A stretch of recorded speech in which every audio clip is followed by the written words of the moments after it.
હવે એટીએમ દ્વારા પૈસા ઉપાડવા માટે વધુ ચાર્જ ચૂકવવો પડશે। નમસ્કાર, સંદેશ ન્યૂઝના ડિજિટલ પ્લેટફોર્મમાં આપનું સ્વાગત છે અને હું છું આપની સાથે માલવી।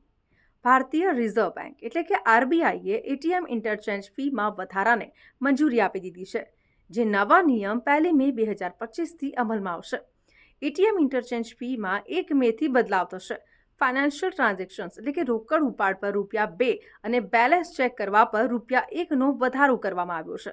હવે આવી સ્થિતિમાં દેશના કરોડો ગ્રાહકોએ એટીએમ દ્વારા પૈસા ઉપાડવા માટે વધુ ચાર્જ ચૂકવવો પડશે। જોકે આ વધેલી ફી ગ્રાહકો પાસેથી વસૂલવામાં આવશે કે કેમ તે અંગે બેંકોએ હજુ સુધી કોઈ નિર્ણય નથી લીધો, પરંતુ છેલ્લા 10 વર્ષમાં દરેક ફી વધારાનો બોજ ગ્રાહકો પર જ પડ્યો છે।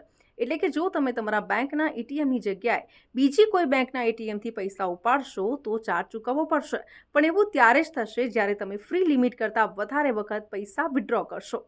હવે સૌથી મહત્વની વાત, એક્સ્ટ્રા પૈસા ના કપાય એના માટે તમારે શું કરવાનું? તો તમારી બેંકના એટીએમનો જ ઉપયોગ કરવાનો। બાકી તો તમારી પાસે યુપીઆઈનું ઓપ્શન તો છે જ। યુપીઆઈની હેલ્પથી પેમેન્ટ તો તમે કરી જ શકો છો। હવે આપને એ જણાવી દો કે એટીએમ ઇન્ટરચેન્જ ફી એ છે શું?